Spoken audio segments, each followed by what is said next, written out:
Hey, everybody, this is Ben Bowman and Reagan Knope. Welcome back to another episode of the Oregon Bridge.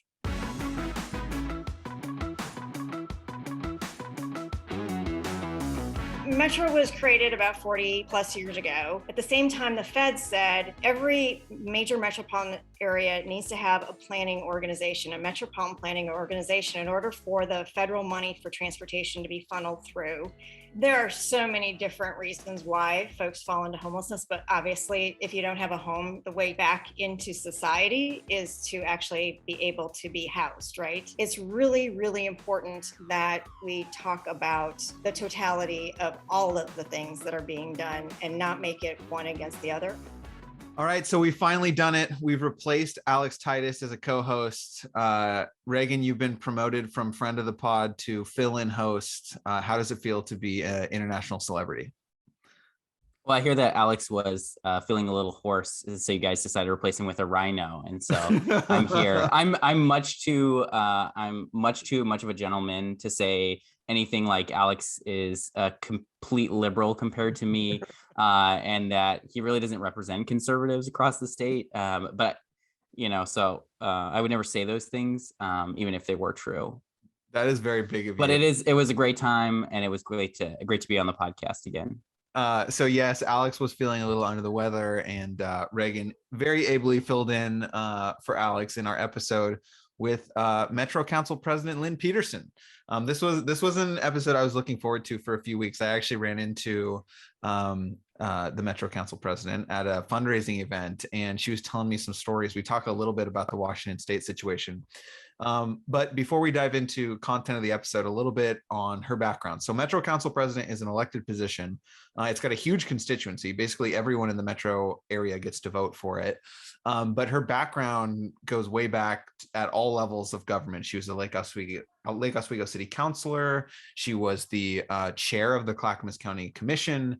She was the senior transportation policy advisor to Governor Kitzhaber. Then she actually ran the Department of Transportation in the state of Washington. She's worked at the national level in advocacy after she did that. And now she's Metro Council president. She's basically finishing up the end of her first term and is currently running for re-election to that position. And she's an expert on transportation policy. We talk a little bit about that in this episode. But Reagan, first episode as host, what did you think? What were the high points for you?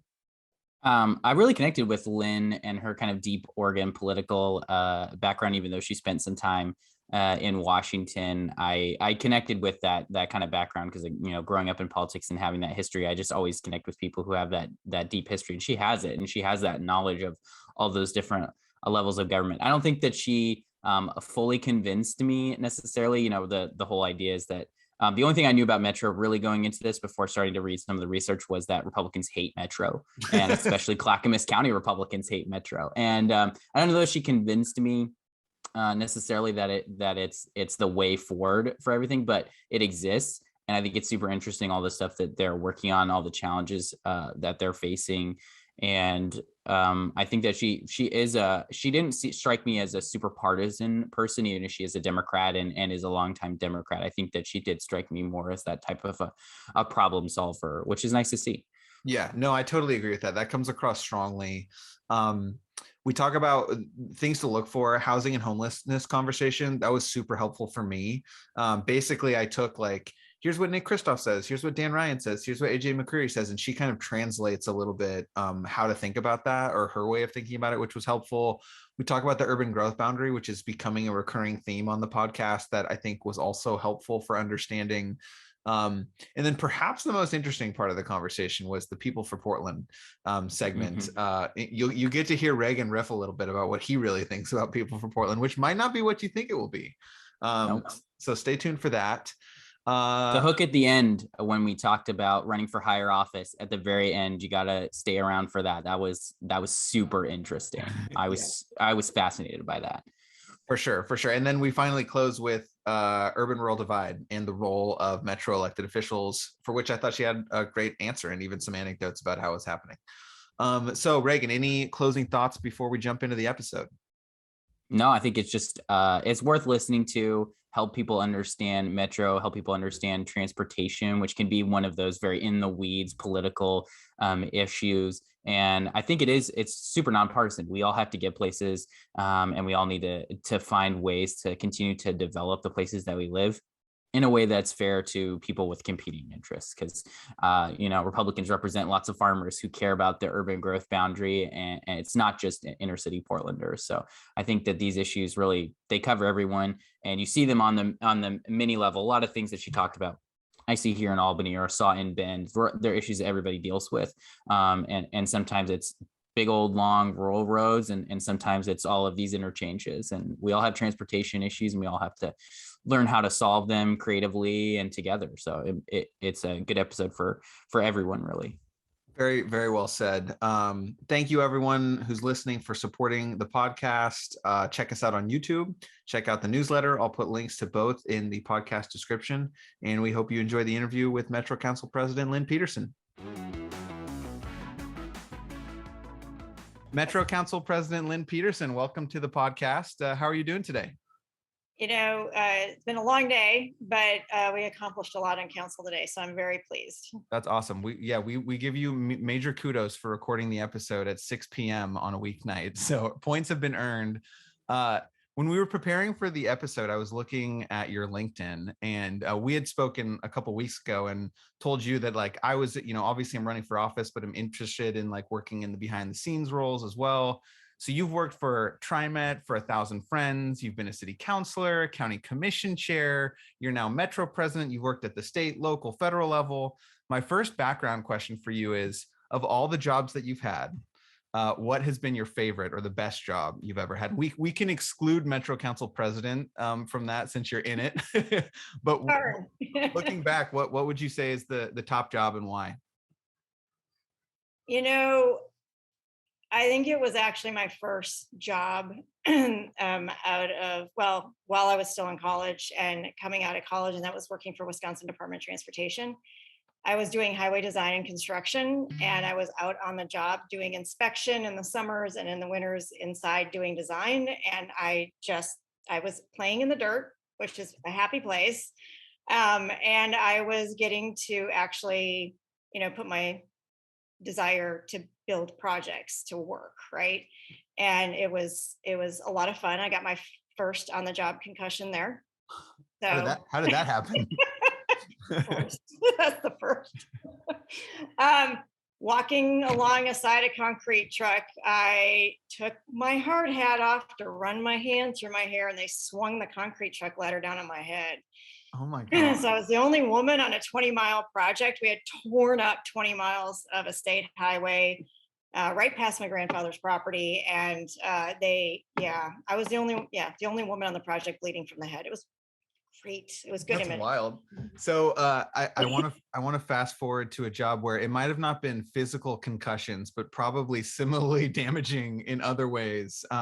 So after, I think I have the chronology here, right? After you were a policy advisor to Governor Kitzhaber, you were hired by Governor Jay Inslee of Washington to not be an advisor, but to actually run the state transportation department. I think you were there for what, 2 or 3 years? 3 years, yeah. 3 years. In some quirk, you were never like officially confirmed. That's correct. And in the meantime, the state Senate, I believe, was controlled by the Republican Party.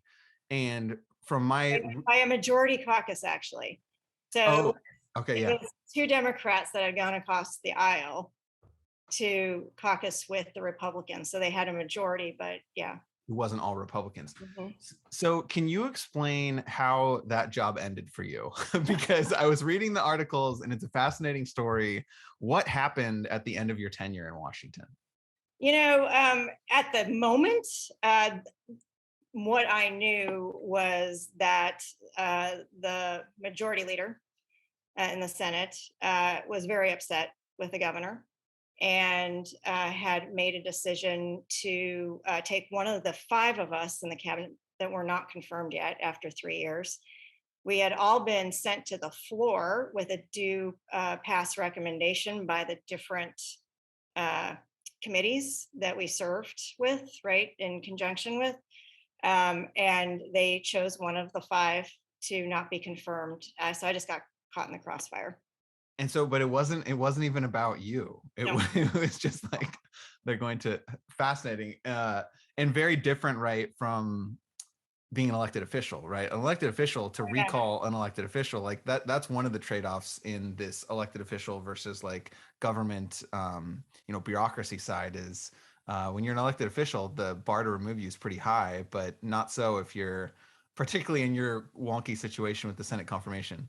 Yeah, it was a harsh moment, but you serve at the pleasure of the governor. The governor was not, in any way upset with my performance, and the moderate Republicans were extremely happy with my performance. And there are all sorts of partnerships and kudos that they gave me, because what I did with that department was save them money, which is exactly what they had been asking for in terms of reform for like 10 years up there. Like, how can you do a better job in project delivery and right sizing projects so that you're doing the outcome, but you're not overbuilding?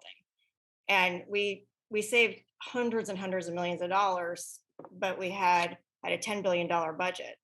Mm. And so, yeah, there's a lot of money flowing to transportation up there. That's a whole nother, yeah, you're right. It's like a 2-hour topic on the difference between Washington State and Oregon State on infrastructure provision. Yeah, switching over to Oregon for a little bit. So I've lived in Bend, I lived in Midford, I currently live in Albany. We don't have what you might consider a metro. So maybe you could just give us, for the listeners who don't know, for me who isn't that well versed on it, what is metro? What does it do? And what are you guys working on right now? Yeah, well, Reagan, what I tell people is it's okay if you have no idea what metro is, because we're the only one of its kind in the country. So it's okay. So metro was created about 40 plus years ago, in order, and is kind of born out of a good governance model, right? That at the same time, the Fed said every major metropolitan area needs to have a planning organization, a metropolitan planning organization, in order for the federal money for transportation to be funneled through. You're going to need to create a transportation plan. You're going to have to create priorities, and you have to do that regionally so that it's not just 24 cities in the Portland metro area all coming to us with their needs, and they're not prioritized. So the feds were doing that. Oregon passed the land use planning program. The League of Women Voters were like, wow, we should be regionalizing waste collection. We should be regionalizing the venues. We should like take these big, gnarly things and regionalize them, because the issue has no border. So they created metro. So we do all the venues in the region. Well, first I should say, and they created an elected body to oversee it, which makes us the only one in the country. Our closest sister MPO, that looks and feels like us, is actually appointed by the governor board. How did they go about creating it? Did they have to have all the counties come together and agree, or do they do it at the state level? Now, it was a vote of the people. Yeah, so we actually have our own charter and our own authority, and the state still has to provide us some of that authority for taxing purposes, but we have our own authority. And so we in the creation of this, the city of Portland gave us the Oregon Zoo. Multnomah County gave us the Expo Center. We built the convention center, and then we manage on behalf of the city of Portland the Keller, the Schnitzer, and the Performing Arts Center. We do all the transportation and land use planning by default. The regional park system was created under Metro, so that is bigger than any city park system. We have 17,000 acres, and trying to get to better habitat and cleaning up the waterways that are coming into the Willamette. We manage and regulate the waste in the region. So a lot of the things that are like under a civil engineer are in Metro. So it's too bad I couldn't say Metro is my favorite job. And then just recently we added to that portfolio on behalf of the region, asking us to, again, big issue, right, that has no borders, the affordability of housing in the region. So we passed an affordable housing bond measure that the 7 housing authorities carry out. So we raise the money, do the oversight, and then the homeless service support measure that was passed in 2020. Again, the money is raised through Metro, and then we have the oversight to the 3 counties to do the work. So that's a perfect transition. I want to jump into housing and homelessness. And I have two So I be very candidly, I'm trying to learn as much as I can on this, and I'm still trying to develop what I think. And so there, Nick Kristof, who was a candidate for governor and is now no longer a candidate for governor, but is still writing about Oregon topics. He wrote a piece where he was basically saying, when we talk about homelessness, a lot of people cite substance abuse or mental health challenges, and he acknowledged that those are very real things that contribute to the problem, but also said that if you look at all the other big cities in this country, they don't have the same kind of homelessness challenge that we have, and that was one of his reasons for essentially saying that the root cause of homelessness is housing supply. The lack of housing supply is what is driving the homelessness crisis in his view. Is that right? Do you agree with that take, or do you think the root causes of homelessness are more complex than that? Or how do you think about where the problem comes from? There are so many different reasons why folks fall into homelessness, but obviously, if you don't have a home, you're homeless. The way back into society is to actually be able to be housed, right? And this is what we have seen internationally, is that when you take a housing first approach, you have more success with individuals and families and getting them back on the right track. So it could be that they just lost their job, right? Or their rent goes up and they're evicted. And that now they're homeless. Now sometimes you can do couch surfing. A lot of families are doing couch surfing, and that's pretty much 85% of the invisibility of Hmm. homelessness. 15% is what we see on the street. So when you look at the housing first strategy, which again has been adopted by almost every state, almost every big city throughout the internationally, you can then provide the services on drug addiction and mental health and workforce training and get a job because you have an address, right? So suddenly you're able to take care of these things in a stable environment. But if you try to deal with somebody's drug addiction problem and you send them back to the very trauma that caused them to have the problem, you're not making any headway. And that is true even with the shelter beds, right? It's very hard to get the services, again, if you're just temporarily in a shelter, and you could end up there for quite a long time. So Um, yeah. that is was actually my follow-up question. And I'm first will acknowledge that this is like incredibly complex. But in the debate between Dan Ryan and AJ McCreary for Portland City Council, one of the big dividing lines between the two candidates seemed to be Dan Ryan saying we should spend more resources on shelter beds, to basically get people off the street and get them into some type of shelter, where it seemed like AJ McCreary was saying shelters aren't really helpful in the long run, and what we should be spending our resources on is building more housing under the housing first model. I think Dan, I'm putting words in their mouth, but I think he said something about like services first versus AJ was saying housing first. I'm curious how you think about that dynamic of like which is a more immediate need for the resources and how should we be spending them? So they're both right. Okay. Okay. I mean, we're in an emergency. The reason we're in an emergency is because we don't have enough housing that's affordable and we don't have enough shelter beds that are accessible, right? So we're doing both of those in this measure. And, we're all three counties are running forward as fast as they possibly can. Just in Washington County, I've got the point in time count information that just came out. In 2021, there were 357 unsheltered people in households in Washington County. And in 2022, that went down by 36% to 227 and we have only been doing the supportive housing service measure for 9 months. So we're starting to see some results, right? And part of that is that there were 269 emergency shelter beds in 2021. And in 2022, there was an 84% increase to 496 emergency shelter beds. So there's a direct correlation, right? We get people off the street, we get them into shelter beds, want to keep them there for the lowest amount of time you possibly can, because they're not healthy places to be for a long time solution for families, right? For individuals.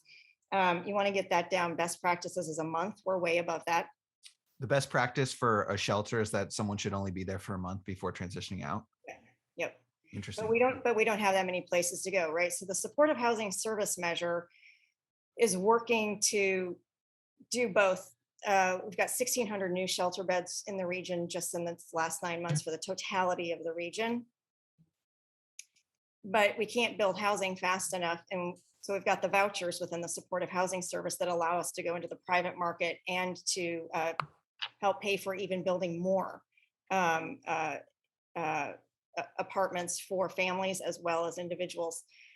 And buying up a lot of these motels in the meantime in order to get them out of a shelter and immediately into a single room if they're a single person. So it's really, really important that we talk about the totality of all of the things that are being done and not make it one against the other. I think where everybody is frustrated, and I'm extremely frustrated, is that it is really hard to see this number of people unsheltered out on our street. We all have empathy for that, but we also all want to feel proud about our region and that we've taken care of these individuals and that we have an economically vibrant place to live. So we need to start really bucking up the shelter beds as well as the affordable housing bond measure. And the affordable housing bond measure, if I just take a little side note. No, please. Right, we've been doing it for 3 years. It was $652.8 million. We said we would do 3,900 units. 50% of the money has gone out the door to the 7 housing authorities. We've met 75% of the goal already with that 50%. So if you do the math, we're way ahead. And we should be closer to like almost doubling, right? By the time we finish this. But those, let's say we get to 6,000 units instead of 3,900. We're short somewhere between 45 and 55,000 units. Wow. Of affordable housing in the region. Whoa. Yeah. So again, we're pedaling as fast as we can while we spin the discs in the air. And yet Washington County, after they do all of these good things, they went up from, in terms of number of homeless, unsheltered and sheltered. So the couch surfing, right? They went up from 716 to 808. So they had an increase in homeless. And that's because of the economics of what we're facing right now, right? With not enough affordable housing and our median wages being too low. So right now in this region, you need to earn $26 an hour for a 1-bedroom apartment anywhere in the region. So when we say, yay, we got to $15 on minimum wage, yes, yes, and there's a lot more that needs to be done. So that's why I think moving forward as Metro, not only are we working as hard as we can to help the counties move as fast as they can to shelter people and to make sure people don't fall into homelessness, because 17,000 people were kept out of homelessness with state, federal, and regional money just in the last 9 months. So 17,000. So if we didn't have that money, right, the It'd be even worse. This could be way worse. And so I think that's the frustrating part, is that yes, progress is being made. You don't see it on the street because more people are falling into homelessness, and we can't get above that quite yet. And I'm optimistic that we can. We just need a little bit more time because these systems are 9 months in and they're just being set up. So that, and I think you probably covered a lot about what was in your state of the state or state of the Metro speech, but because we have this quote here that I think is directly from your speech. It says, June 30th this year, we expect the counties who implement this work to add 900 new round-year shelter beds, in addition to 2,200 shelter beds in the region to stabilize 2,500 people. So you guys are already meeting and exceeding those goals, it sounds like. We're on track. Yeah, the region is completely on track to do that. There might be some plus or minus there with Clackamas County. They aren't moving as fast. And let me just say, the hardest part about the year-round shelter beds or safe parks, safe camps, or emergency stand-ups is that, as you've probably seen in the press, the minute you try and cite one, nobody wants it in their backyard. Yeah. Mm-hmm. And so that's the issue with the proposed ballot measure. 75% of all of these monies going towards just shelter beds, we might never get there because nobody wants it in their backyard. I'm trying to process what to do with that piece of information, because Metro passed this massive housing bond, and the scope of the bond wasn't nearly large enough to address that challenge. So does this mean that if we're going to solve this, it will require a massive state intervention where the state is going to spend a bunch more money? Is it the federal government we're waiting for? Metro clearly isn't going to be the place that's going to solve this problem by itself. So what is the next step to build the scope of the solution? Yeah, there's two things. I mean, how did we get here? Right? There are two reasons why we get to this point. And it's not just an Oregon problem, right? This is happening all across the West Coast. It's happening all across the entire country in different ways. But we are 40 years into severe cuts at the federal level in housing, right? We used to have a housing program, and now it's almost nothing. The state didn't step up into that in almost any of these states. Really, nobody stepped into the space. And so now we're left with this literal problem in our backyard, and the region stepped up and said, we're going to have to solve this. We're going to have to take the first step forward to show it can be done. So I would say that that's the first thing. 40 years of disinvestment at the federal level that cascades down into the state level. The second is how we as individual jurisdictions have increased the cost and time to get development down on the ground. Right. And so if we could reduce the permitting time and fees for affordable housing at the local level, either waive or deal with system development charges differently, we could see a quicker implementation on the private side to get at that number, because we should never think that the public side should cover that entirety of that deficit. But yes, it's a combination of both things. It's very costly to develop anywhere within the area, and it's not because of the urban growth boundary. It's because of time and costs for the developer on the development side. So you just transitioned for us. The next question was the UGB, and you foreshadowed a little bit. Proponents of the urban growth boundary say that it preserves our natural spaces, it preserves farmland, it helps keep Oregon's identity intact. Detractors say that it makes costs go up because it artificially restricts the amount of land available to develop, and therefore makes it more expensive to develop what we do have. And that's on housing. But then in terms of industry, some folks have said one of the driving factors of Intel choosing Ohio instead of Oregon was, we've got this urban growth boundary that, within our land use system, there wasn't even a plot of land large enough. So there's different takes on that. Metro, I think, is like the chief land use body of the metro region. So I guess for housing, but also more broadly, how do you think about the politics of the UGB? And when you're making a decision about growth or restriction, or how do you think about the trade-offs of that kind of a decision?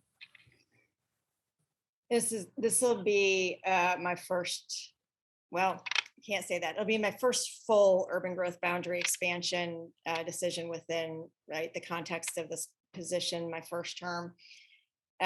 We're doing a mid-cycle review right now. Tigard has requested a small urban growth boundary expansion. I won't go into why there's a mid-cycle review for the first time ever. It was part of the grand bargain that was done at the state level to set our urban and rural reserves. But Tigard has done a great job and in preparing for its growth and thinking about affordable housing and creating complete communities. We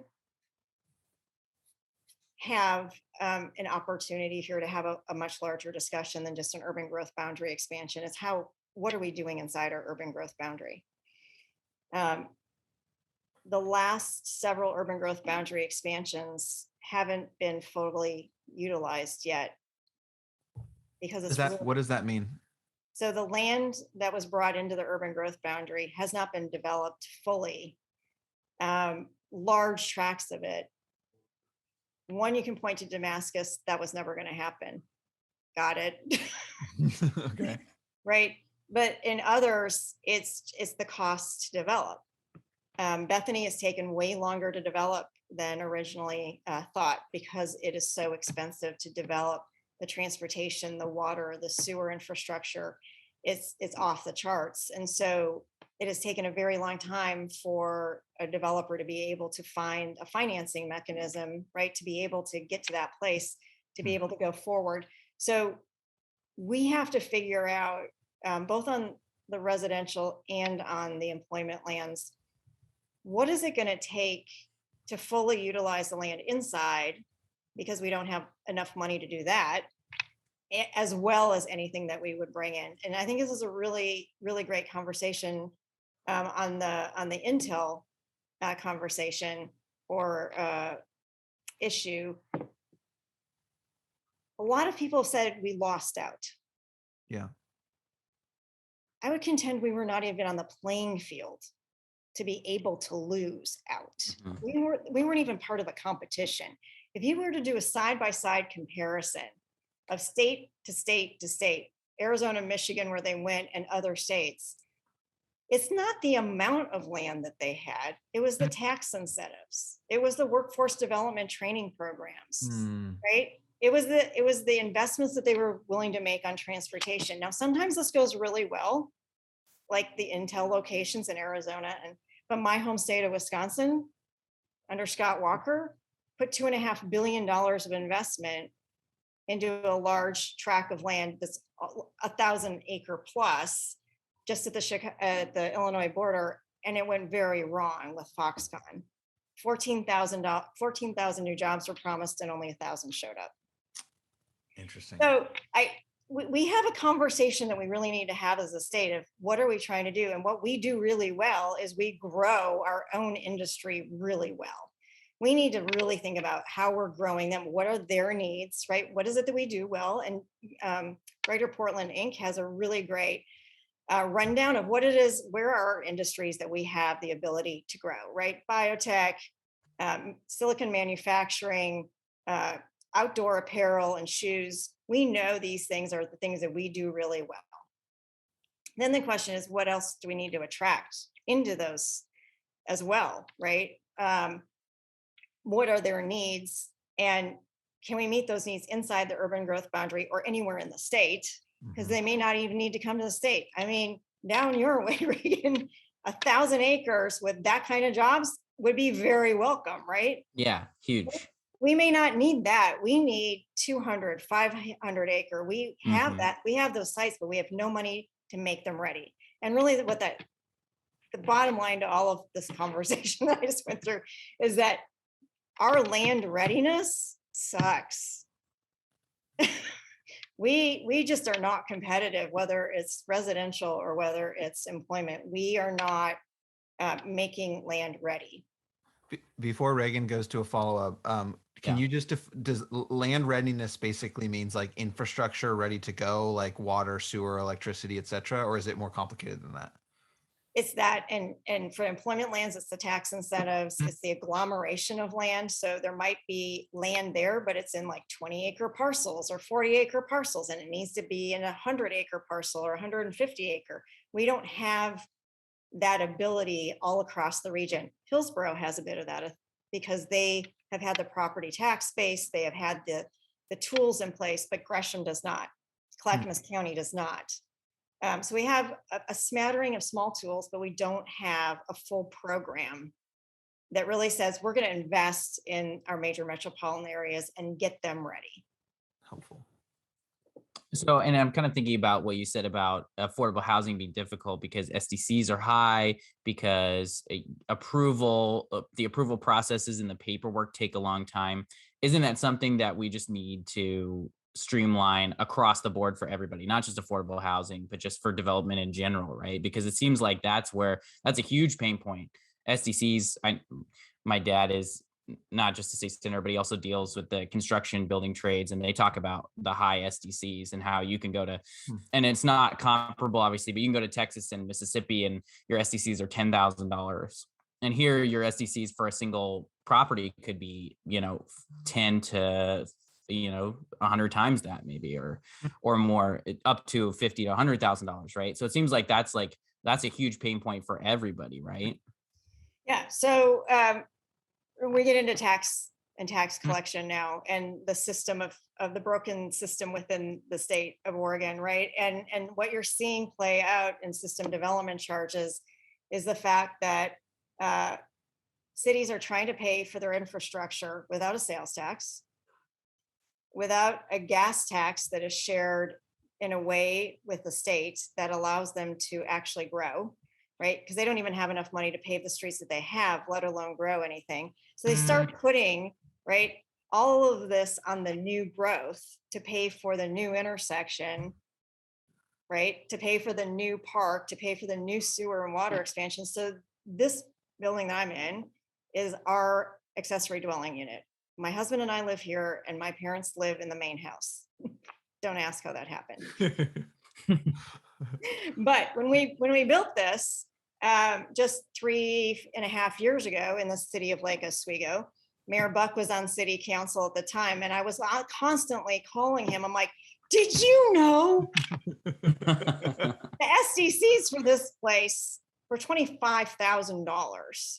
For an ADU. The SDCs for a 10,000 square foot home on the lake are $25,000. I'm like, what? What is the answer? Why? It was a new home.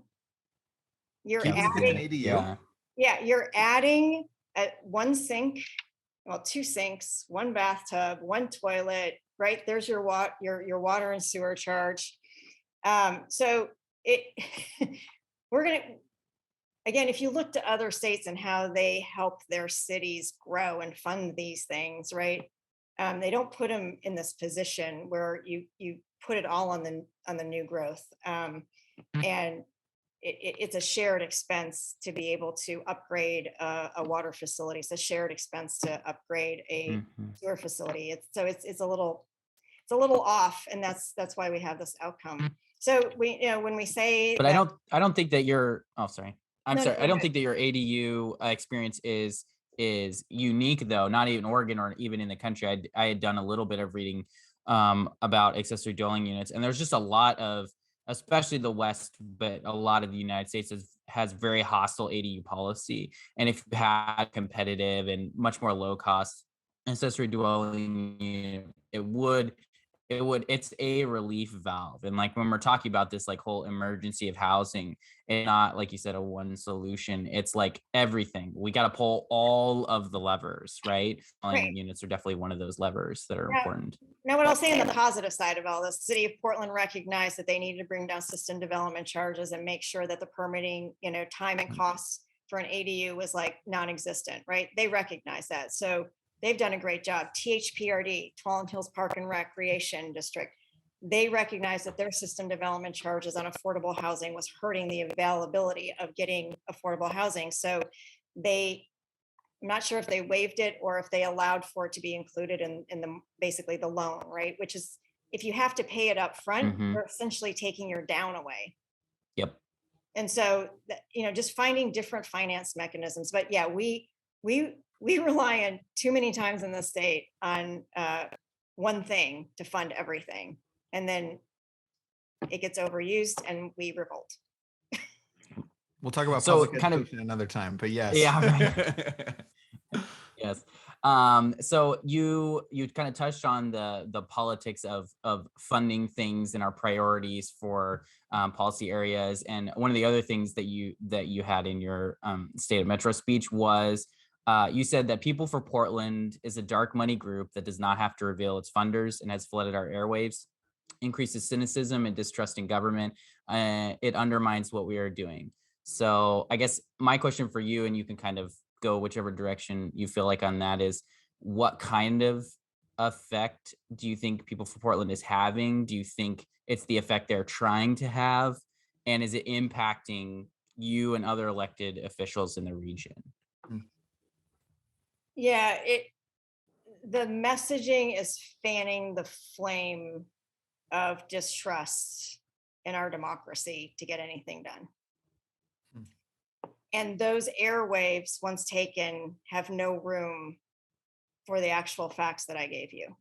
And to actually have a discourse about it in a rational way and allow for people who are problem solvers to come to the table and have a place. Right now, it is very difficult. We've had our dashboard out for a very long time. It's showing the progress.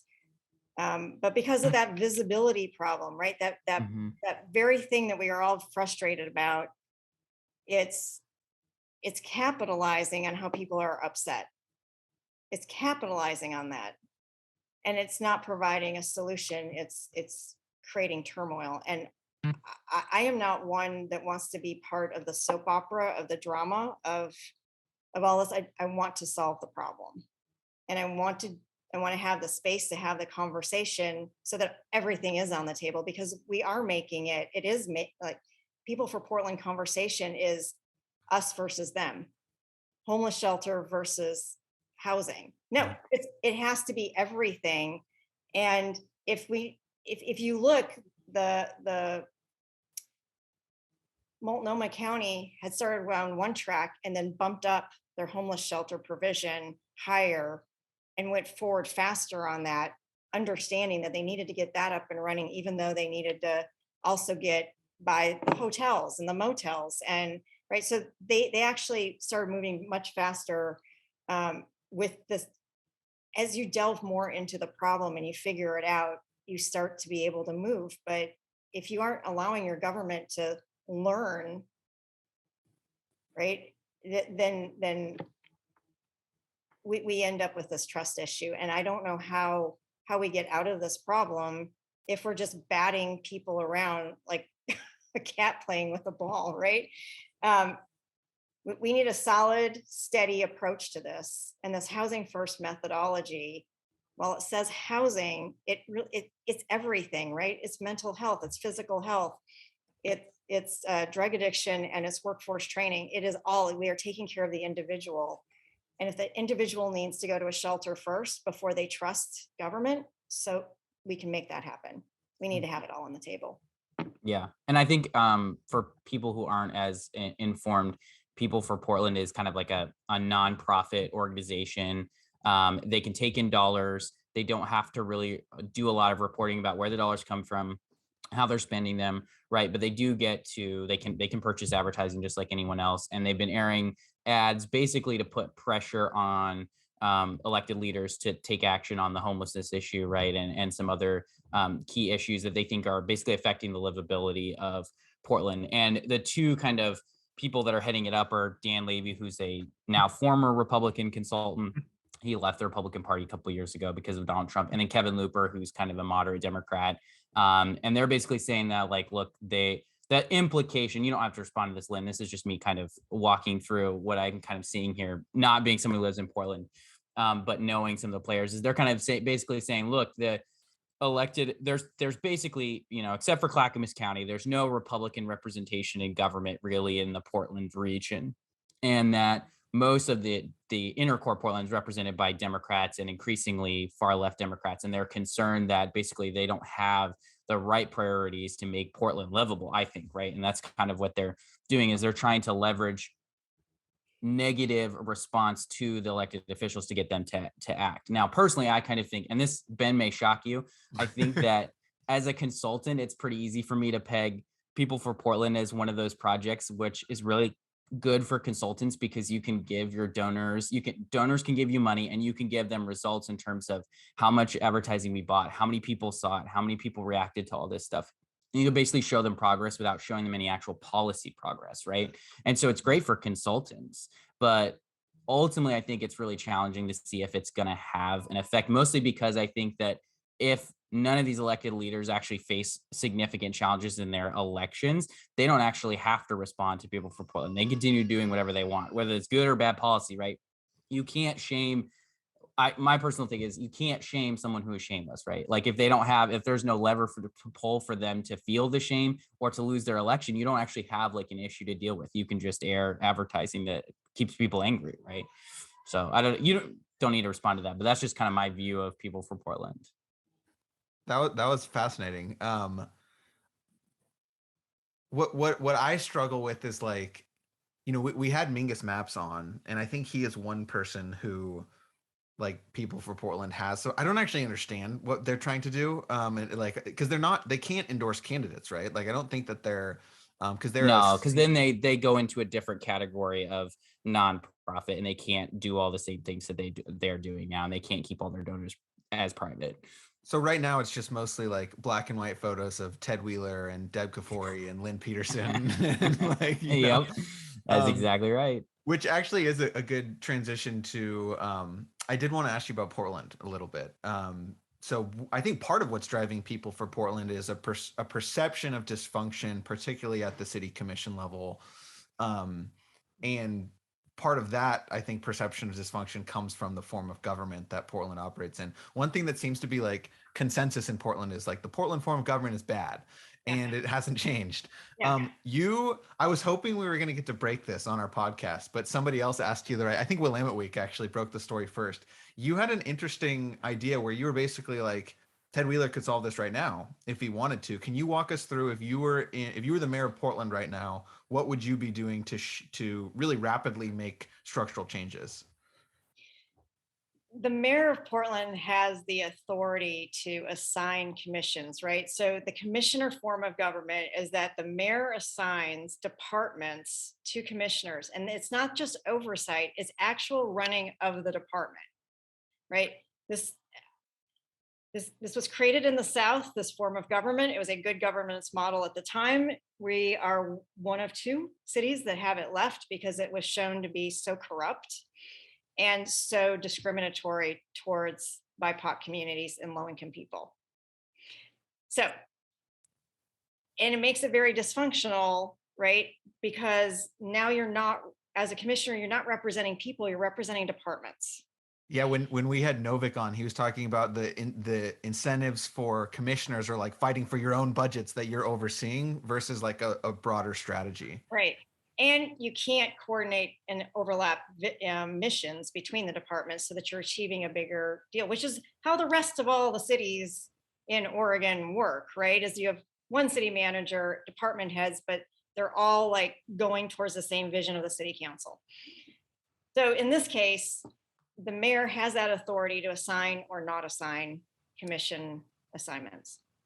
I believe he should not assign himself commission assignments, nor should he assign anybody else in an emergency order. Take it all away, get an interim city manager, and just call it what it is. It's an emergency until there is a new charter. And all of the charter reform conversations revolve around a new city administrator, city manager form of government.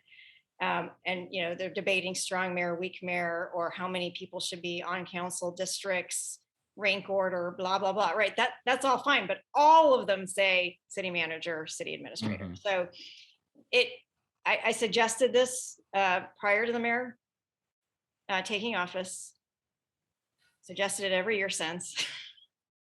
And it's just at the point where if we don't do something quickly to resolve some of this dysfunction, it just makes everything that much harder to and the only thing preventing him from doing that, basically, I think, Ben, and you can respond to this, Ben, if you want, but is basically it's practice of the whole entire history of the city of Portland, that in the interim time, all of his counselors would get super upset. But I would say in my looking at it, him going to the city of Portland was supposed to be the launching pad for him running for governor. His political career is now over. So I think, honestly, he doesn't need capital. He should just do it, because it does seem like it would make a lot of sense for him to do it. But maybe you have a different view on that, Ben. But I think that he totally should. It makes sense. So I think I agree with most of that. I think it's an interesting question whether his political career is over. Probably, but I think so, but it may not be. You never know. In politics, there's many opportunities for second chances. But what strikes me about Lynn, your idea is like, if ever there was a moment, it is this moment. He's already doing a bunch of emergency orders as mayor. He's already doing that, and like to your point, the I forget what it's called, but they have a commission or a committee who's like drafting this new proposal that came out. Mm-hmm. Yeah, so they just came out with it. So And I think every commissioner is supporting it or will support it. Like no one's out there saying we shouldn't do this. So Reagan, to your point, like if the commissioners are mad, you basically be like, this is what the people want. This is the model you say you want. We need to move to this now to regain some functionality in our form of government. It seems like there's a moment. I just don't know how you hold it as a commissioner in your head when you all of them have run to say we need to get rid of this, but yet they've taken their assignments. Well, and they're essentially all CEOs of like 3 to 4 different large departments. Like it sounds like a horrible job, really. Yeah. It doesn't sound like any fun at all. Reagan, you should transition us to transportation so we have some time for a couple politics questions. Okay, so there's 2 pretty large transportation projects that are kind of in that are at different stages of progress. One probably a little further down is the I-5 Rose Quarter Improvement Project. And there's been a lot of, the governor has made some announcements and some decisions about that. And then there's some outcry. And then there's the I-5 bridge replacement / Columbia River crossing kind of issue. We don't say CRC. Oh, I'm sorry about that. I'm sorry. Sorry. No light rail. So what is the status of those 2 projects and from the Metro perspective? And then you can all give more overview too if it's outside of Metro scope. Yeah, I'll give a quick update, but just for the Metro response, just know that every time we're weighing in with a racial equity lens and a climate change lens. So the vast majority of our council want these projects to move forward. We're just trying to make sure that the projects aren't for just the traveling public going through the region, that they actually have some sort of positive benefit to the region. And so that's usually where we're weighing in. And how to balance those 2 things out is really hard, right?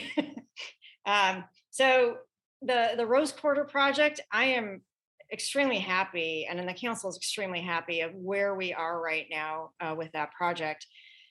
When it started, it was just to add an auxiliary lane so that merging traffic had a place to come and go safely from I-84 all the way to 405, right? Because you've got 3 highways coming together, and in any other state,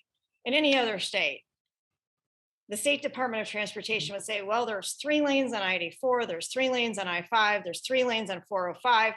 We need like 9 to 10, 12 lanes, right, between these things so we can balance out all the lanes and all the movements, and nobody ever experiences any kind of delay.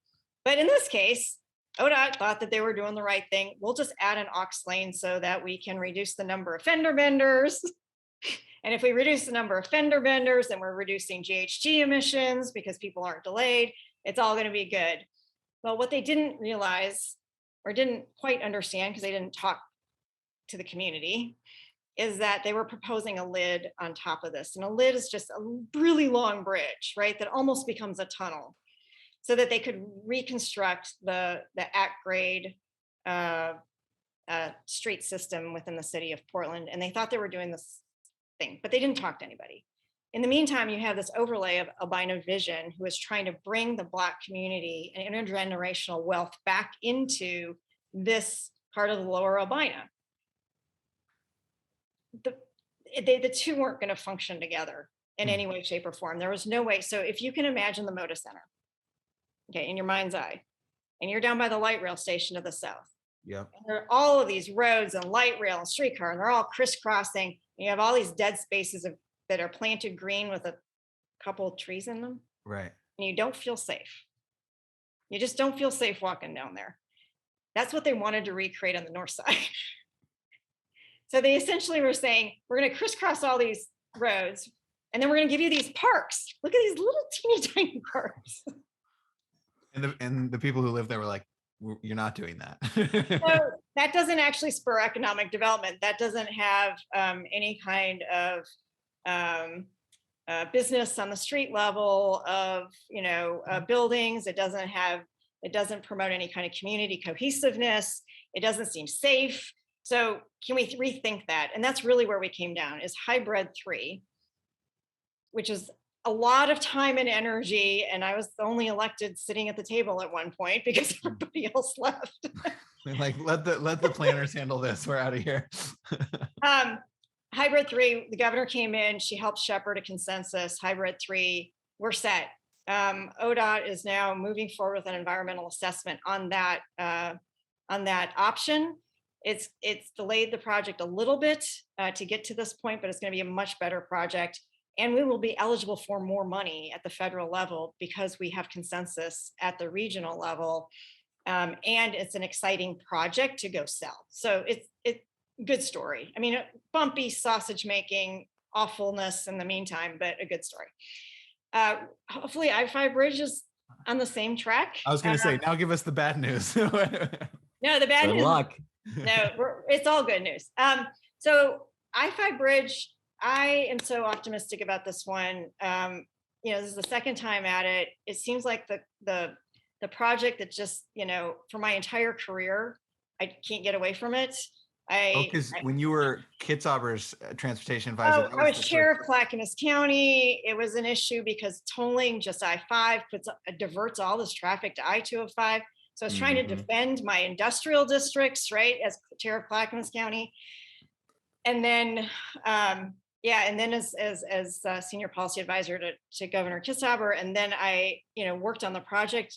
It was one of my 3 mega projects at Washington State. And I had to close down the project and lay off 100 people when the 4 state senators decided that they weren't going to fund the project again, because they didn't want tolls and they didn't want light rail. They didn't want the Portland region telling them what to do. Their response was to shut the project down. So here we are in this iteration. And what I love about it is that there is recognition on both sides of the river that we want the best for both sides of the river, but we aren't there to tell each other what to do, but we're there to understand and bring the best to the table. So we're not looking for the perfect solution for either side of the river. We're looking for the best that we can get. And I am very pleased with the progress that Vancouver is making in terms of how they're viewing the project. They're having some really hard conversations and they're coming to consensus. So, and I think our side of the river is very close as well. Not that decisions have been made, but as we start to winnow things down, it becomes clear that there is a consensus, something there. So I'm excited about that. Now, the hard one was actually I-205 today, because that is the first toll project that the state will have since since the Oregon Trail came across, right? Literally, that was a toll road. And then some of the bridges were tolled, right?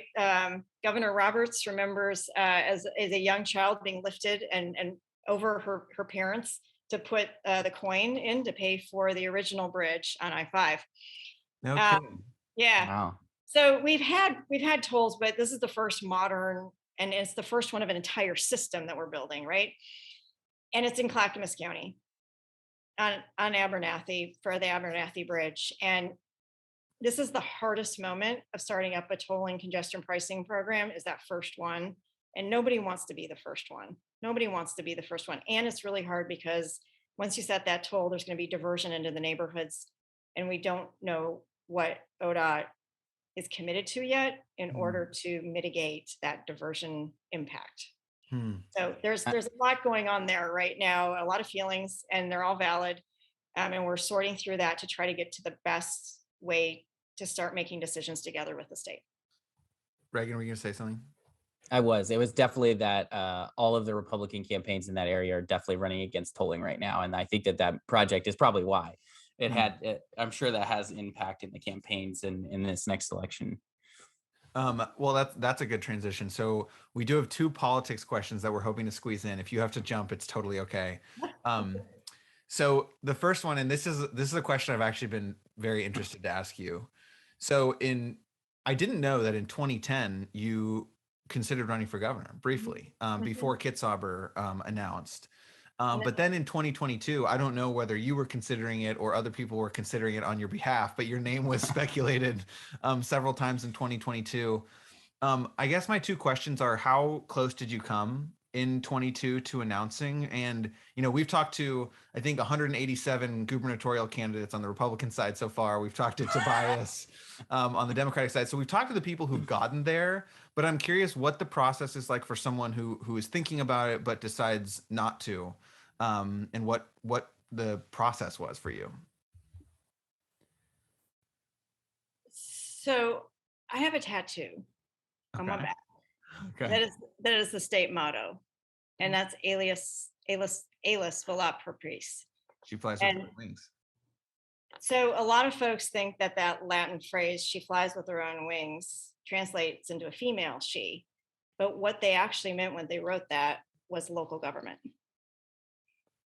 Local government. Local control. That's why Oregonians are so local control oriented. And I am a local government girl. I mean, I've worked at every single level, right? And it's just like when I said my best job was on the ground in the dirt, right? I want to be on the ground building the project, making it happen. It's harder when you're at the state level to see and feel what happens on the ground with what you're doing. And so I like to roll in the mud down here with these kinds of things. And I think we just need steady leadership down here, not down here, but in this region right now. And that's what I hope I'm providing for everybody, is that ability to say, we are all in this together, right? Let's problem solve through. I hear what you're saying. I hope that everything you said is like, it's not one thing or another. It's everything has to be on the table at this point, right? So it's not one person's perception of life and their lived experience is wrong to me. Is that there's a seed, a kernel of something in there, and that's what we need right now, is for people who are saying, yeah, I hear you. I'm going to help you. Might not get you to 100%. Maybe it's just 80%. That's going to have to be okay, because otherwise nothing gets done. And that's where we've been for too long. It's just nothing getting done. So I'm just looking for the 80%, and that is great, because perfection is, right, the enemy of the good. Absolutely. Speaking of perfection, in 60 seconds, can you solve the urban-rural divide for us? Oh. Wait, let me frame that properly. Sorry. The question is basically like, we're all familiar with the urban-rural divide. But to your point, you're a local elected official representing Portland. So do you see a responsibility for people in your role, people at the city of Portland, people in the metro county government, to have an actual responsibility in addressing the urban-rural divide? Or is that somebody else's problem? Oh, it's all of our issue as far as I'm concerned. This region is dependent on the rest of the state, and they are dependent on us for different reasons. I mean, we coexist. During the pandemic, I did my version of trying to do a podcast.